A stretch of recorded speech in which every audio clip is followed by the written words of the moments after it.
additional allocation to support capital investments will be provided. The requests of Bihar government for external assistance from multilateral development banks will be expedited.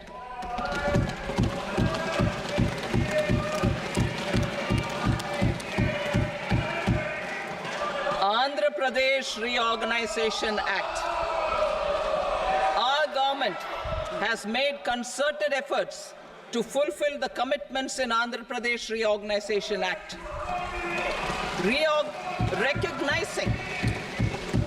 Recognizing the state's need for the capital, recognizing the state's need for a capital, we will facilitate special financial support through multilateral development agencies. In the current financial year, 15,000 crore rupees will be arranged with additional amounts in future years.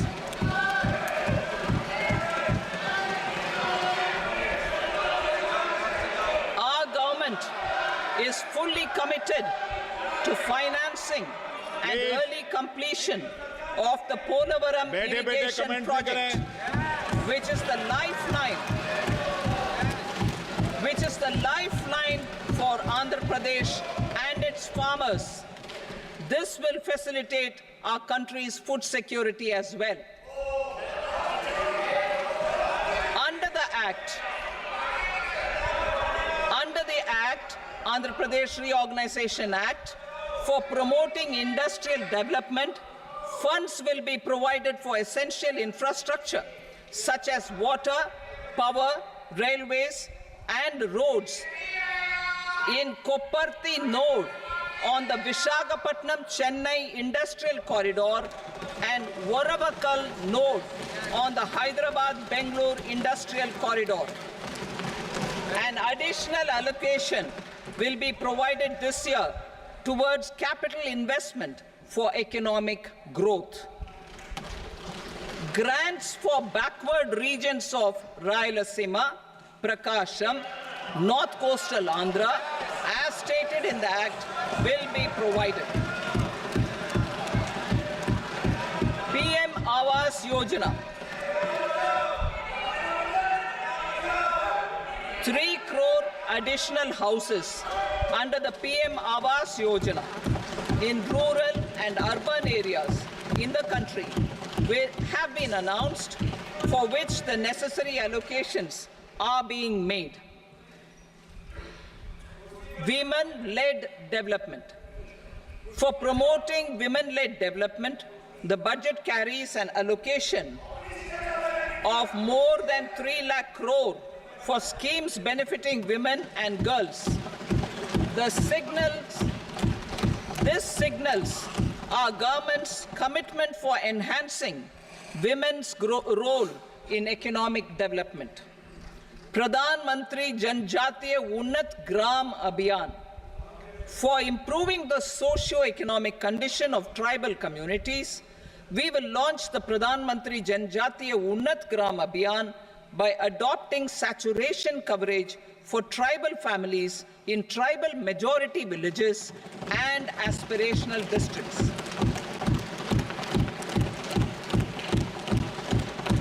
This will cover 63,000 villages, benefiting 5 crore tribal people. Bank branches in northeastern region. More than 100 branches of India Post Payment Bank will be set up in the northeast region to expand the banking services. This year, I have made a provision of 2.66 lakh crore rupees for rural development, including rural infrastructure. Priority 4, manufacturing and services, support for promotion of MSMEs. This budget provides special attention to MSMEs and manufacturing, particularly labor-intensive manufacturing. We have formulated a package covering financing, regulatory changes, and technology support for MSMEs to help them grow and also compete globally, as mentioned in the interim budget. I am happy to announce the following specific measures. Credit guarantee scheme for MSMEs in the manufacturing sector. For facilitating term loans to MSMEs for purchase of machinery and equipment without collateral or third-party guarantee, a credit guarantee scheme will be introduced. The scheme will operate on pooling of credit risks of such MSMEs. A separately constituted self-financing guarantee fund will provide to each applicant guarantee cover up to 100 crore rupees, while the loan amount may be larger. The borrower will have to provide an upfront guarantee fee and an annual guarantee fee on the reducing loan balance. New assessment model for MSME credit. Public sector banks will build their own in-house capability to assess MSMEs for credit instead of relying on external assessment. They will also take a lead in developing or getting developed a new credit assessment model based on the scoring of digital footprints of the MSMEs in the economy. This is expected to be a significant improvement over the traditional assessment of credit eligibility based only on asset or turnover criteria. That will also cover MSMEs without a formal accounting system. Credit support to MSMEs during stress period.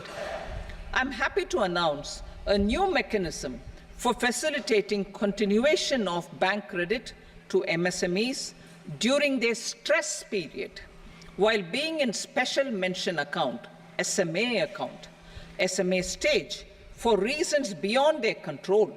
MSMEs need credit to continue their business and to avoid getting into the NPA stage. Credit availability will be supported through a guarantee from a government-promoted fund. Mudra loans. The limit of Mudra loans will be enhanced to 20 lakh from the current 10 lakh for those entrepreneurs who have availed and successfully repaid previous loans under the Tarun category. Enhanced scope for mandatory onboarding in trades. For facilitating MSMEs to unlock their working capital by converting their trade receivables into cash, I propose to reduce the turnover threshold of buyers for mandatory onboarding on the trades platform from rupees 500 crore to 250 crore rupees. This measure will bring 22 more CPSCs and 7,000 more companies onto the platform. Medium enterprises will also be included in the scope of the suppliers. SIDBI branches in MSME clusters. SIDBI will open new branches to expand its reach to serve all major MSME clusters within 3 years and provide direct credit to them. With the opening of 24 such branches this year, the service coverage will expand to 168 out of 242 major clusters. MSME units for food irradiation, quality and safety testing. Financial support for setting up of 50 multi-product food irradiation units in the MSME sector will be provided. Setting up of 100 food quality and safety testing labs with NABL accreditation will be facilitated. E-commerce export hubs. To enable MSMEs and traditional artisans to sell their products in international markets, e-commerce export hubs will be set up in public-private partnership mode. These hubs under a seamless regulatory and logistic framework will facilitate trade and export-related services under one roof. Measures for promotion of manufacturing and services, internship in top companies. As the fifth scheme under Prime Minister's package, our government will launch a comprehensive scheme for providing internship opportunities in 500 top companies to 1 crore youth in 5 years. They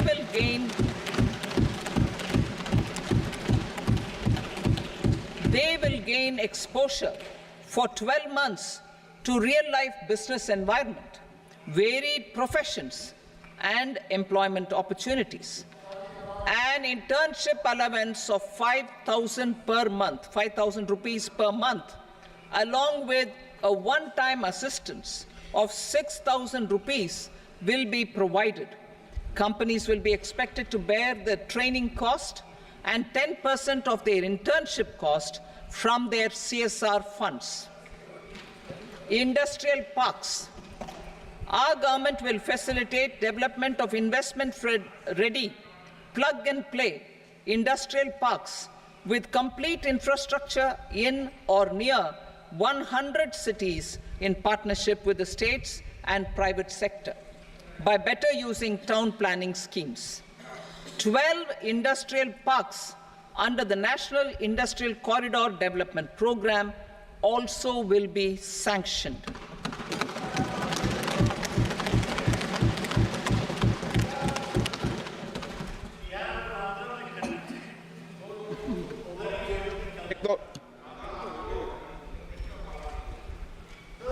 veggie भाई पर no please बैठिए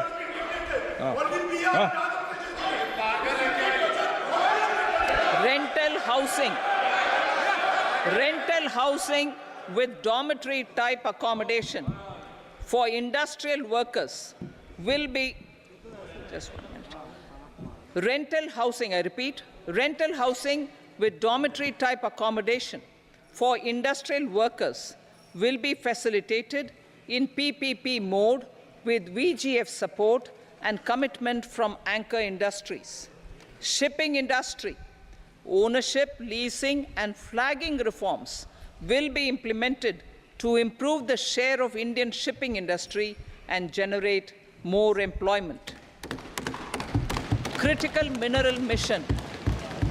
We will set up a critical mineral mission for domestic production, recycling of critical minerals, and overseas acquisition of critical mineral assets. Its mandate will include technology development, skilled workforce, extended producer responsibility framework, and a suitable financing mechanism. Offshore mining of minerals. Our government will launch the auction of the first tranche of offshore blocks for mining, building on the exploration already carried out. Digital public infrastructure applications. Turning to the services sector, I propose development of DPI applications at population scale for productivity gains, business opportunities, and innovation by the private sector. These are planned in the areas of credit, e-commerce, education, health, law and justice, logistics, MSME service delivery, and urban governance. Integrated technology platform for IBC ecosystem. An integrated technology platform will be set up for improving the outcomes under the Insolvency Bankruptcy Code for achieving consistency, transparency, timely processing, and better oversight for all stakeholders. Voluntary closure of LLPs. The services of the Center for Processing Accelerated Corporate Exit, CPACE, will be extended for voluntary closure of LLPs to reduce the closure times. National Company Law Tribunals. The IBC has resolved more than 1,000 companies, resulting in direct recovery of 3.3 lakh crore to creditors. 3.3 lakh crore rupees to creditors. In addition, 28,000 cases involving over 10 lakh crore rupees have been disposed of even prior to admission. Appropriate changes to the IBC, reforms and strengthening of the tribunal and appellate tribunals will be initiated to speed up insolvency resolution. Additional tribunals will be established. Out of those, some will be notified to decide cases exclusively under the Companies Act. Debt recovery. Steps for reforming and strengthening debt recovery tribunals will be taken. Additional tribunals will be established to speed up recovery. Priority 5, urban development. Cities as growth hubs. Working with states, our government will facilitate development of cities as growth hubs. This will be achieved through economic and transit planning and orderly development of peri-urban areas utilizing town planning schemes. Creative redevelopment of cities. For creative brownfield redevelopment of existing cities with a transformative impact, our government will formulate a framework for enabling policies, market-based mechanisms, and regulation. Transit-oriented development. Transit-oriented development plans for 14 large cities with a population above 30 lakh will be formulated, along with an implementation and financing strategy. Urban housing. Under the PM Awas Yojana, Urban 2.0, housing needs of 1 crore urban poor and middle-class families will be addressed with an investment of 10 lakh crore rupees. This will include the central assistance of 2.2 lakh crore rupees in the next 5 years. A provision of interest subsidy to facilitate loans at affordable rates is also envisaged. In addition, enabling policies and regulations for efficient and transparent rental housing markets with enhanced availability will also be put in place. Water supply and sanitation. In partnership with state governments and multilateral development banks, we will promote water supply, sewage treatments, and solid waste management projects and services for 100 large cities through bankable projects. These projects will also envisage use of treated water for irrigation and filling up of tanks in nearby areas. Street markets. Building on the success of PM Swanidhi scheme in transforming the lives of street vendors, our government envisions a scheme to support each year over the next 5 years the development of 100 weekly hearts or street food hubs in select cities. Stamp duty. We will encourage states which continue to charge high stamp duty to moderate the rates for all and also consider further lowering duties for properties purchased by women. This reform will be made an essential component of urban development schemes. Priority 6, energy security, energy transition. In the interim budget, I had announced our strategy to sustain high and more resource-efficient economic growth, along with the energy security in terms of availability, accessibility, and affordability. We will bring out a policy document on appropriate energy transition pathways that balances the imperatives of employment, growth, and environmental sustainability. PM Surya Ghar Muft Bijli Yojana. PM Surya Ghar Muft Bijli Yojana. In line with the announcement in the interim budget,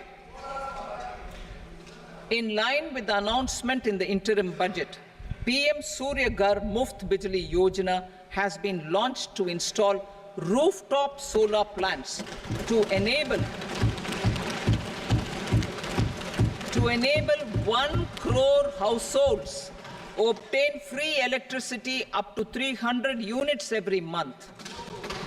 The scheme has generated remarkable response with more than 1.28 crore registrations and 14 lakh applications, and we will further encourage it.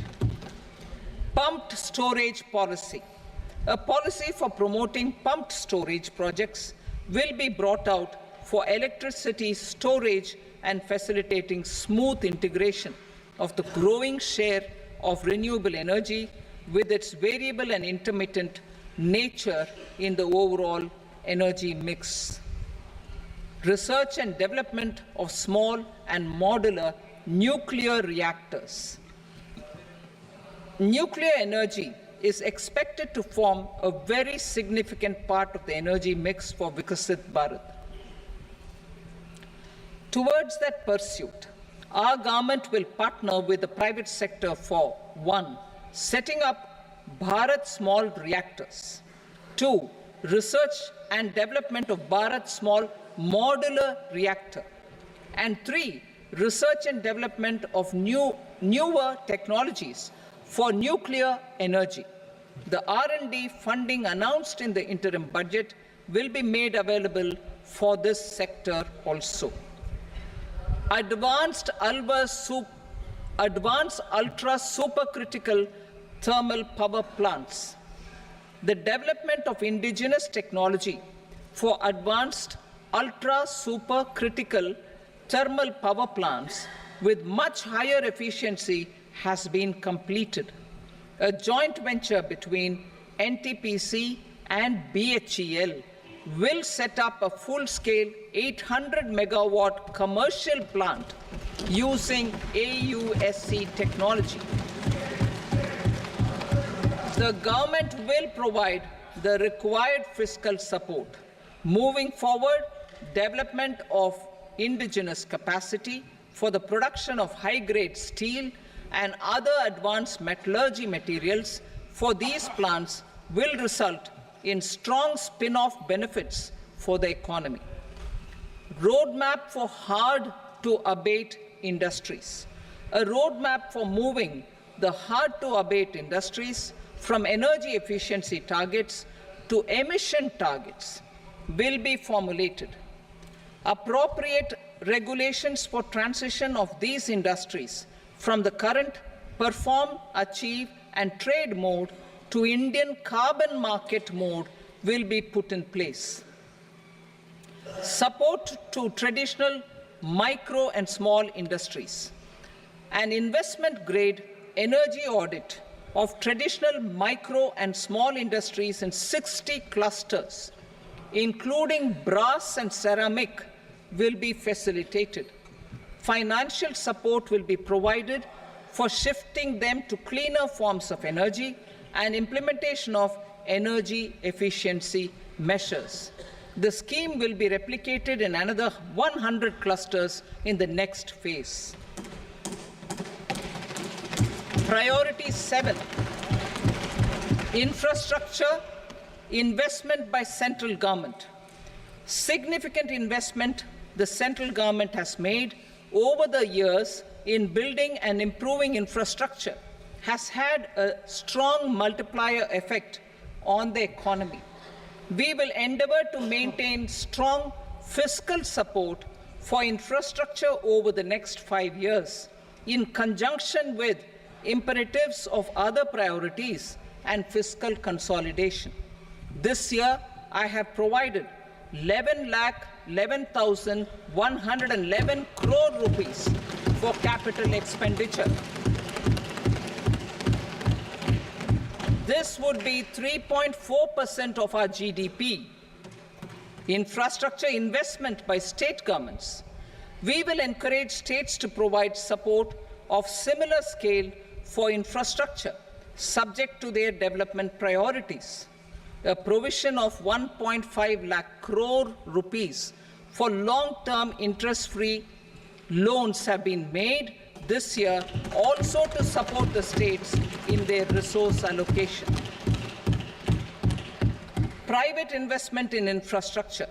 Investment in infrastructure by private sector will be promoted through viability gap funding and enabling policies and regulations. A market-based financing framework will be brought out. Pradhan Mantri Gram Sadak Yojana, Phase 4 of the PMGSY will be launched to provide all-weather connectivity to 25,000 rural habitations, which have become eligible in view of their population increase. Irrigation and flood mitigation. Bihar has frequently suffered from floods, many of them originating outside the country.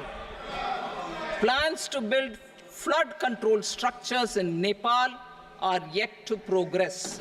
Our government, through the Accelerated Irrigation Benefit Program and other sources, will provide financial support for projects with estimated cost of 11,500 crore rupees,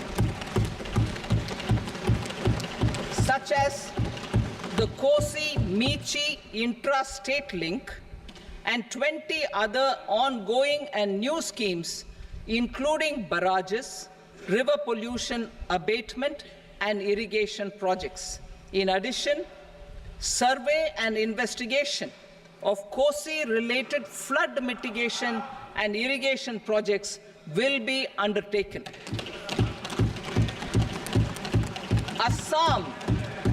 Assam grapples with floods every year by the Brahmaputra River and its tributaries originating outside India.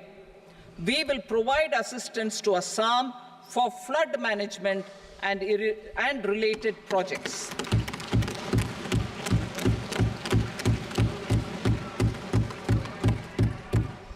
Himachal Pradesh suffered extensive losses due to floods last year.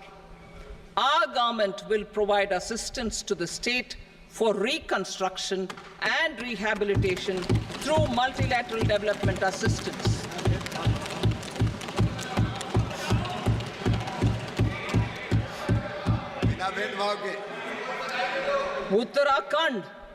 Uttarakhand too suffered losses due to cloudbursts and massive landslides. We will provide assistance to the state. Recently, Sikkim witnessed devastating flash floods and landslides that wreaked havoc across the state. Our government will provide assistance to the state. Tourism. Tourism has always been a part of our civilization.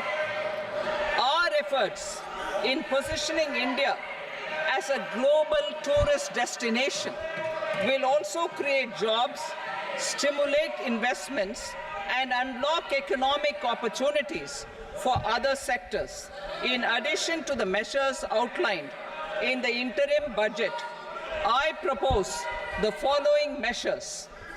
Vishnupad Temple at Gaya and Mahabodhi Temple at Bodh Gaya in Bihar are of immense spiritual significance. Comprehensive development of Vishnupad Temple Corridor and Mahabodhi Temple Corridor will be supported, modeled on the successful Kashi Vishwanath Temple Corridor to transform them into world-class pilgrim and tourist destinations. Rajgir holds immense religious significance for Hindus, Buddhists, and Jains. The 20th Tirthankara Muniswarata Temple in the Jain temple complex is ancient. The Saptarishi, or the 7 hot springs, form a warm water Brahmkund that is sacred.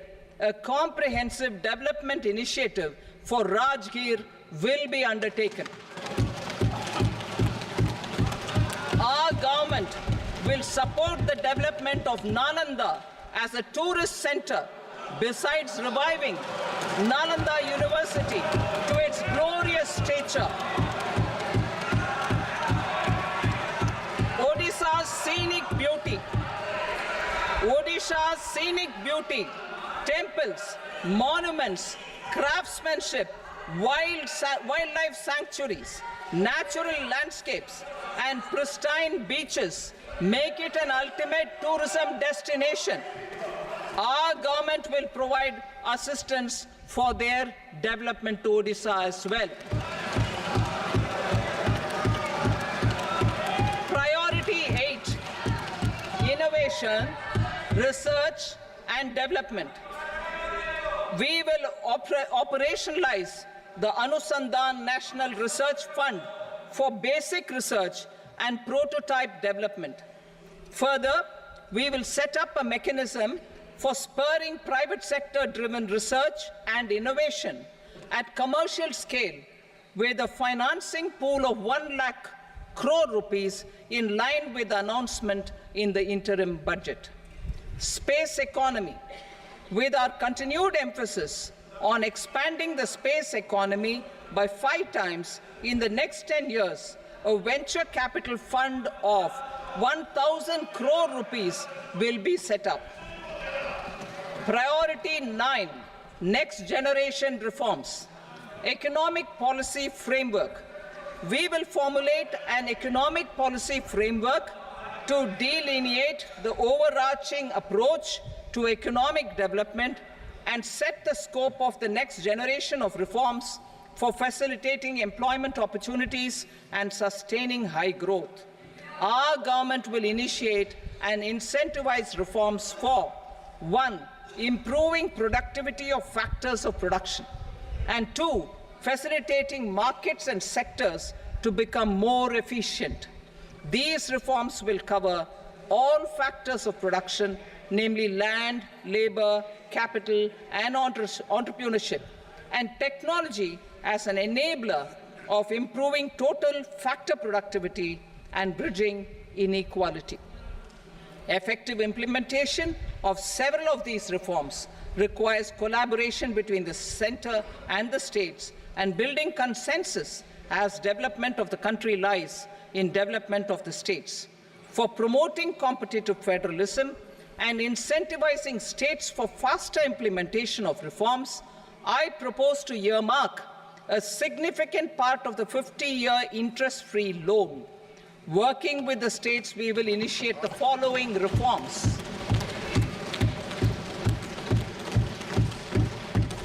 Land-related reforms and actions, both in the rural and urban areas, will cover land administration, will cover 1. Land administration, planning and management, and 2.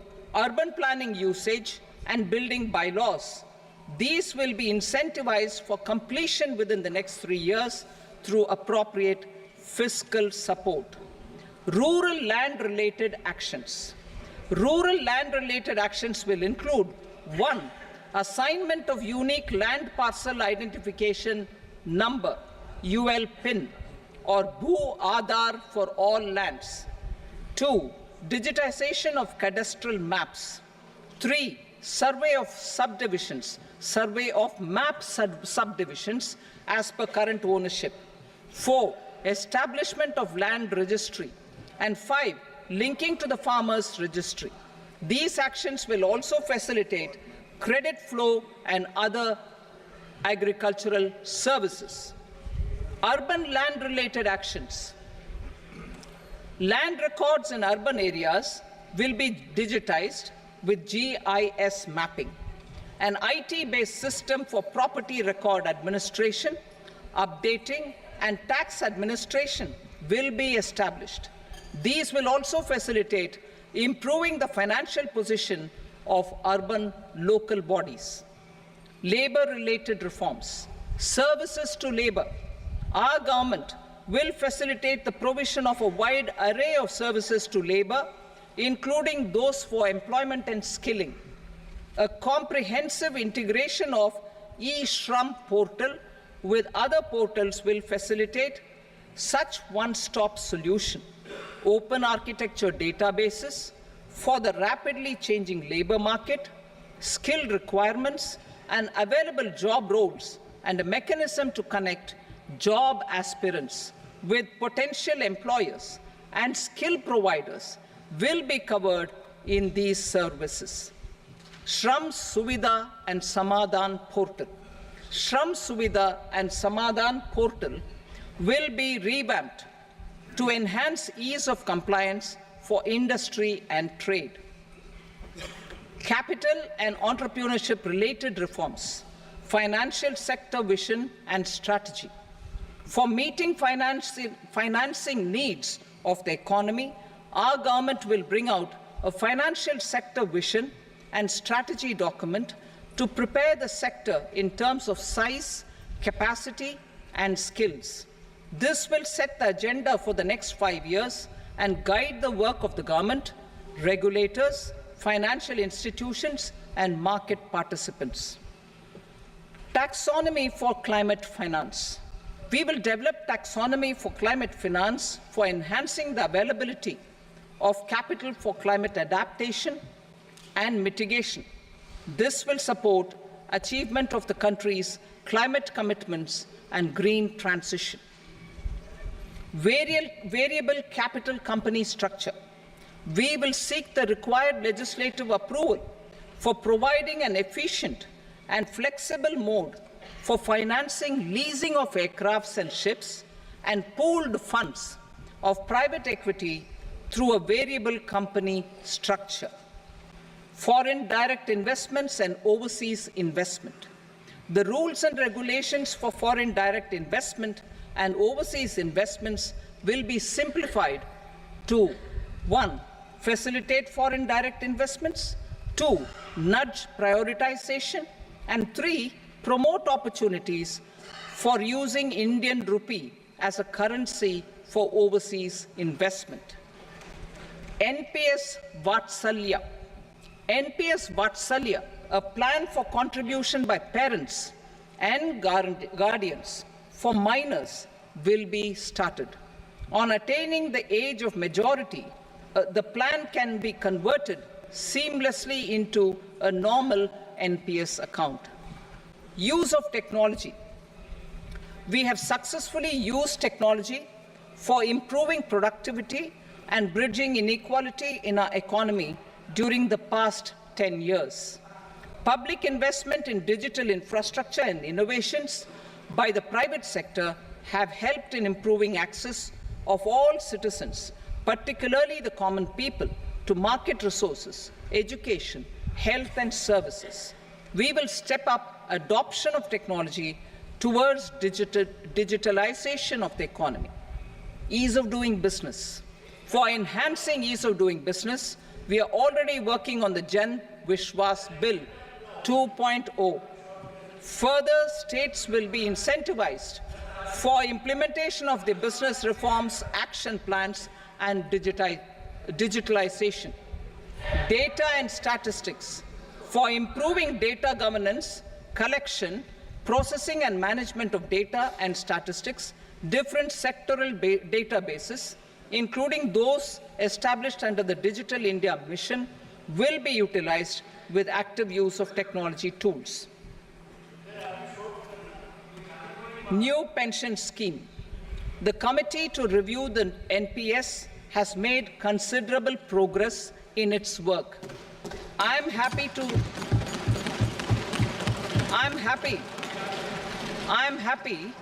that the staff side of the National Council of the Joint Consultative Machinery for Central Government Employees has taken a constructive approach. A solution will be evolved which addresses the relevant issues while maintaining fiscal prudence to protect the common citizens. Budget estimates for 24-25.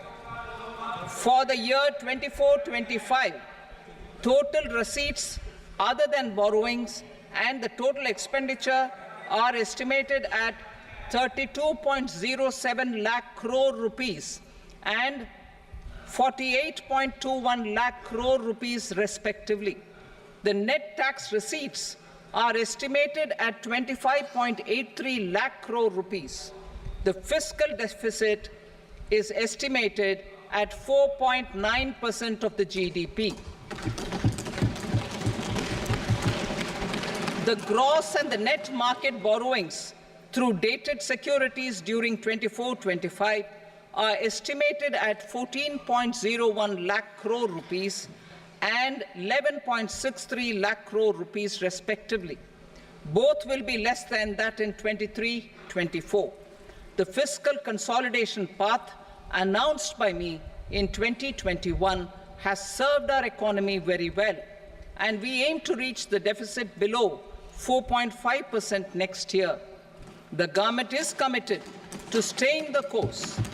From 2026-27 onwards, our endeavour will be to keep the fiscal deficit each year such that the central government's debt will be on a declining path as percentage of GDP. I will now move to Part B.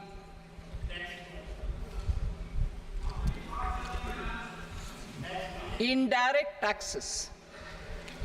Sir, I start with GST. It has decreased tax incidence on the common man, reduced compliance burden and logistics cost for trade and industry, and enhanced revenues of the central and the state governments. It is a success of vast proportions. To multiply the benefits of GST, we will strive to further simplify and rationalize the tax structure and endeavour to expand it to the remaining sectors. My proposals for customs duties intend to support domestic manufacturing, deepen local value addition, promote export competitiveness, and simplify taxation while keeping the interest of the general public and consumers surmount. In Budget 22-23, we reduced the number of customs duty rates. I propose to undertake a comprehensive review of the rate structure over the next 6 months to rationalize and simplify it for ease of trade, removal of duty inversion, and reduction of disputes. I shall now take up sector-specific customs duty proposals. Medicine and medical equipments. To provide relief to cancer patients, I propose to fully exempt 3 more medicines from customs duties.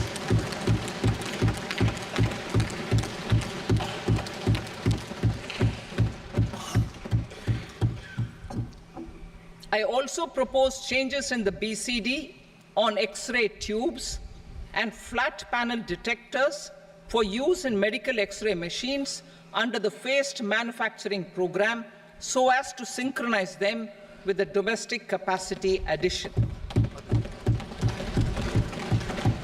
Mobile phone and related parts.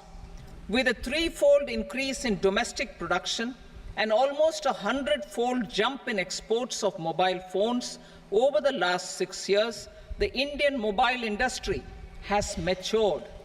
In the interest of consumers, I now propose to reduce the BCD on mobile phone, mobile PCBA, and mobile charger to 15%. Critical minerals. Minerals such as lithium, copper, cobalt, and rare earth elements are critical for sectors like nuclear energy, renewable energy, space, defense, telecommunications, and high-tech electronics. I propose to fully exempt customs duties on 25 critical minerals and reduce BCD on 2 of them. This will provide a major fillip to the processing and refining of such minerals and help secure their availability for these strategic and important sectors. Solar energy. Energy transition is critical in the fight against climate change. To support energy transition, I propose to expand the list of exempted capital goods for use in the manufacture of solar cells and panels in the country. Further, in view of sufficient domestic manufacturing capacity of solar gas, glass and tinned copper interconnect, I propose not to extend the exemption of custom duties provided to them. Marine products. India's seafood exports in the last financial year touched an all-time high of more than 60,000 crores of rupees. Frozen shrimp accounted for about 2/3 of these exports. To enhance their competitiveness, I propose to reduce BCD on certain broodstock, polychaete worms, shrimp and fish feed to 5%. I also propose to exempt customs duty on various inputs for manufacture of shrimp and fish feed. Leather and textile.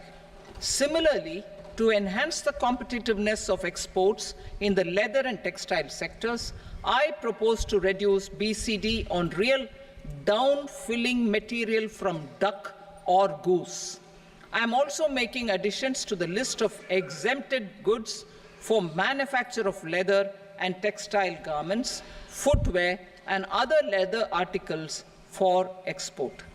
To rectify inversion in duty, I propose to reduce BCD subject to conditions on methylene diphenyl diisocyanate (MDI) for manufacture of spandex yarn from 7.5 to 5%.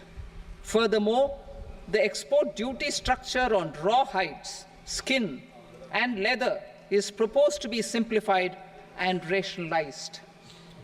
Precious metals. To enhance domestic value addition in gold and precious metal jewelry in the country, I propose to reduce customs duties on gold and silver to 6% and that of platinum to 6.4%. Other metals. Steel and copper are important raw materials. To reduce their cost of production, I propose to remove the BCD on ferronickel and blister copper. I am also continuing with nil BCD on ferrous scrap and nickel cathode and concessional BCD of 2.5% on copper scrap. Electronics. To increase value addition in the domestic electronics industry, I propose to remove the BCD subject to conditions on oxygen-free copper for manufacture of resistors. I also propose to exempt certain parts for manufacture of connectors. Chemicals and petrochemicals. To support existing and new capacities in the pipeline, I propose to increase the BCD on ammonium nitrate from 7.5% to 10%. Plastics. PVC flex banners are non-biodegradable and hazardous for environment and health. To curb their imports, I propose to raise the BCD on them from 10 to 25%. Telecommunication equipment. To incentivize domestic manufacturing, I propose to increase the BCD from 10 to 15% on PCBA of specified telecom equipment. Trade facilitation. To promote domestic aviation and boat and ship MRO, I propose to extend the period for export of goods imported for repairs from 6 months to 1 year. I'll read that again. To promote domestic aviation and boat and ship maintenance, repair and operations, I propose to extend the period for export of goods imported for repairs from 6 months to 1 year. In the same vein, I propose to extend the time limit for re-import of goods for repairs under warranty from 3 to 5 years. I now move to direct taxes.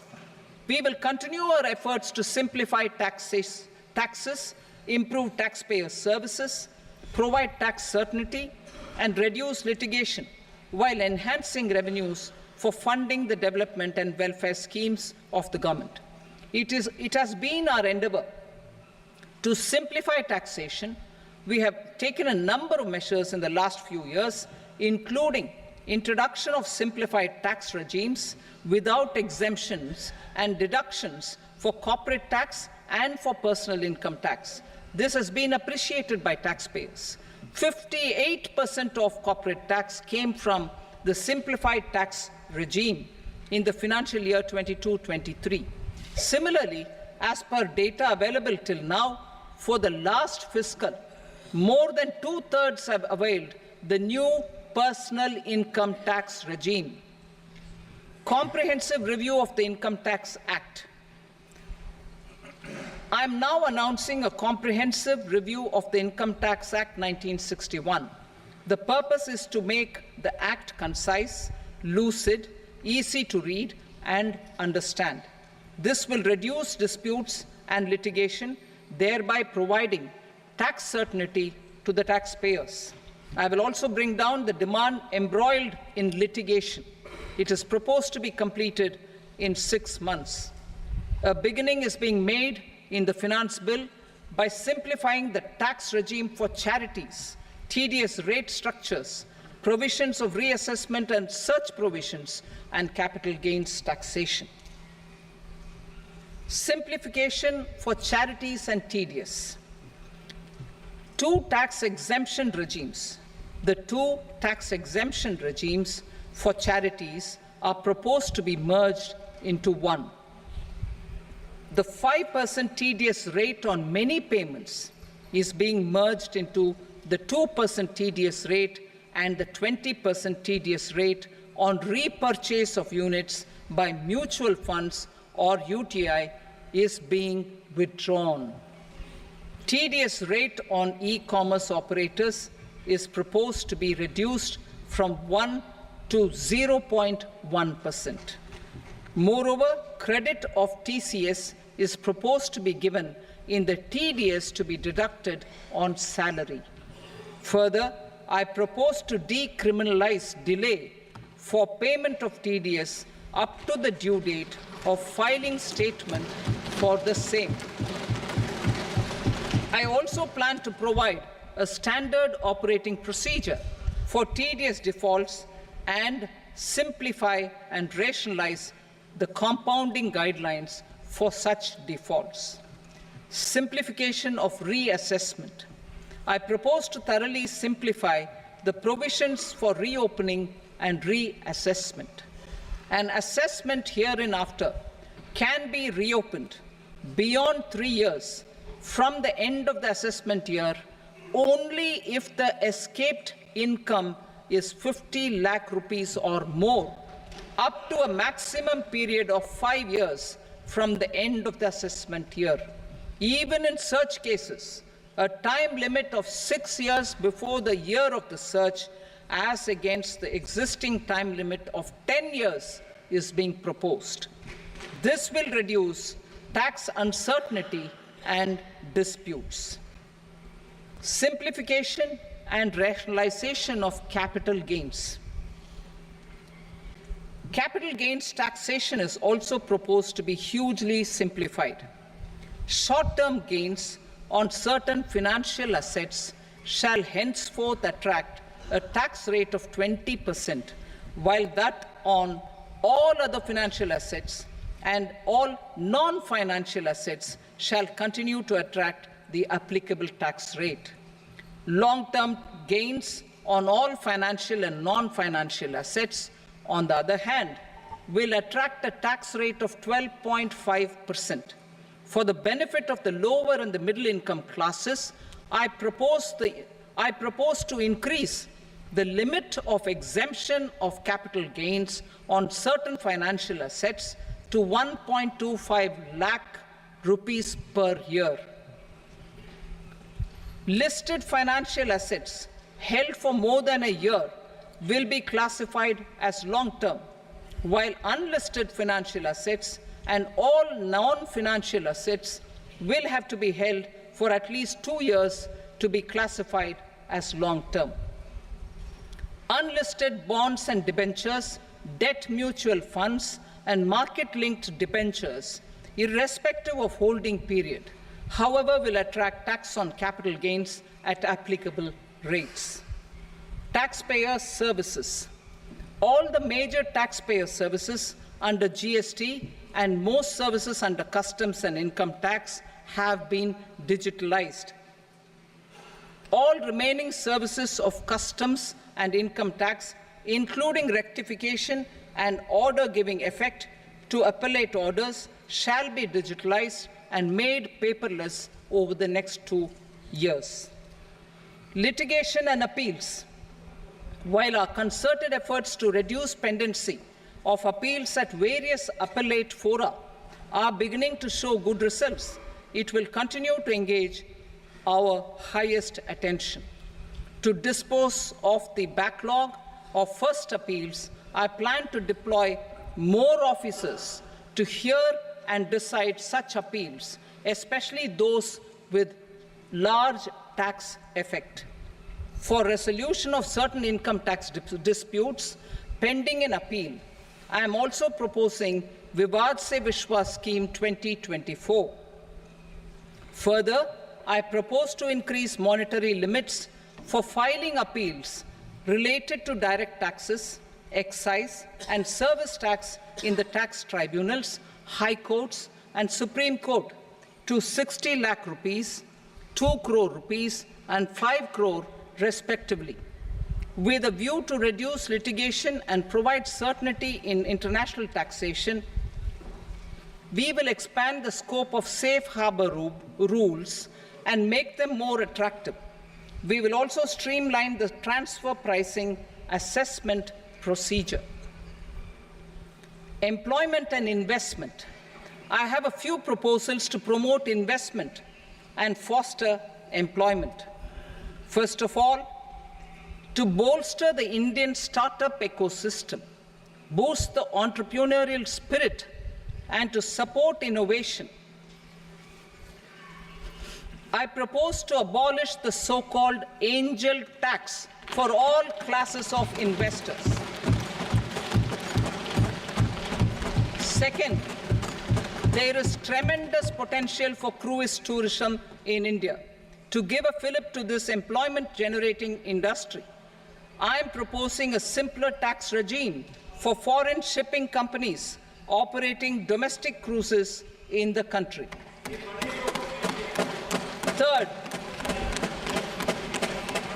India is a world leader in the diamond cutting and polishing industry, which employs a large number of skilled workers.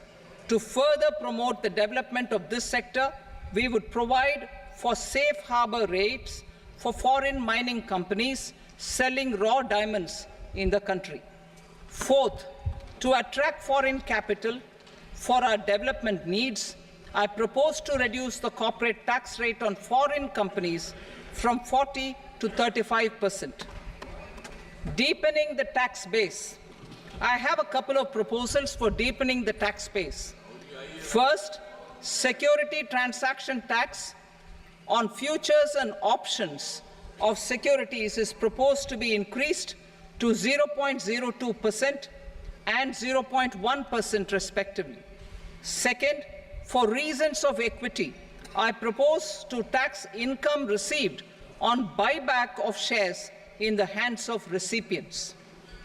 Other proposals: to improve social security benefits, deduction of expenditure by employers towards NPS is proposed to be increased from 10 to 14% of the employee's salary.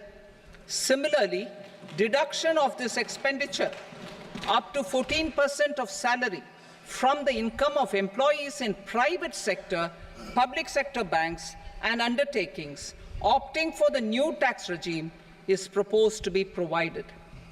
Indian professionals working in multinationals get ESOPs and invest in social security schemes and other movable assets abroad. Non-reporting of such small foreign assets has penal consequences under the Black Money Act. Such non-reporting of movable assets up to 20 lakh rupees is proposed to be depenalized. Other major proposals in the finance bill relate to withdrawal of equalization levy of 2%, expansion of tax benefits to certain funds and entities in IFSCs, and immunity from penalty and prosecution to Benamidar on full and true disclosure so as to improve conviction under the Benami Transaction Prohibition Act 1988. Personal income tax. Coming to personal income tax rates, I have two announcements to make for those opting for the new tax regime. First, the standard deduction for salaried employees is proposed to be increased from 50,000 to 75,000 rupees.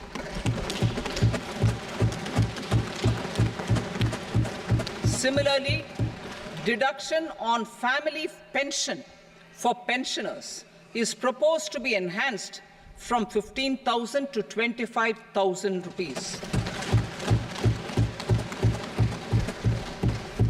This will provide relief to about 4 crore salaried individuals and pensioners.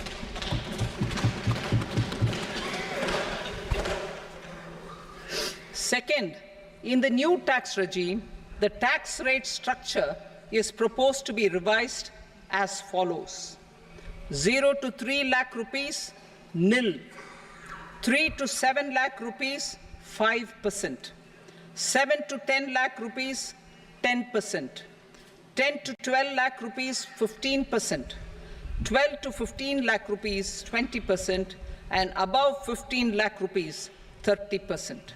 As a result of these changes, a salaried employee in the new tax regime stands to save up to 17,500 rupees in income tax.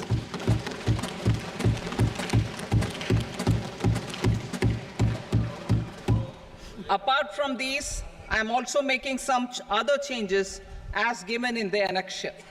As a result of these proposals, revenue of about 37,000 crore, that is 29,000 crore in direct taxes and 8,000 crore in indirect taxes, will be foregone, while revenue of about 30,000 crore rupees will be additionally mobilized.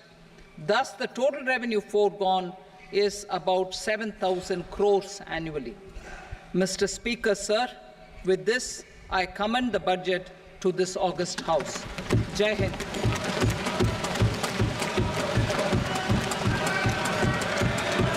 Item number 2. Item number 2.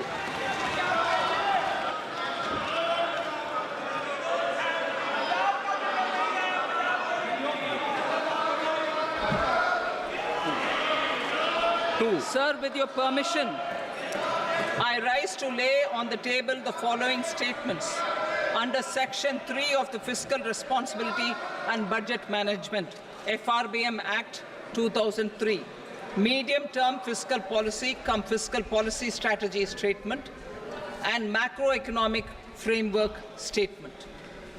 Item number 3. Sir, with your permission, I rise to move for leave to introduce the Finance Number 2 Bill 2024. प्रश्न ये कि विधेयक को पुनर्स्थापित करने की अनुमति प्रदान की जाए। जो सदस्य इसके पक्ष में हाँ कहें, जो सदस्य विरोध में ना कहें। मेरे विचार में निर्णय हाँ वालों के पक्ष में अनुमति प्रदान की जाती है। माननीय मंत्री जी, अब विधेयक पुनर्स्थापित करें। Sir, I introduce the bill. Item number 4. The Union Territory of Jammu and Kashmir budget. Sir, I rise to present a statement, Hindi and English versions, of the estimated receipts and expenditure of the Union Territory of Jammu and Kashmir for the year 24-25. सभा की कार्रवाई कल बुधवार दिनांक 24 जुलाई 2024 को प्राप्त 11 बजे तक के लिए स्थगित की जाती है।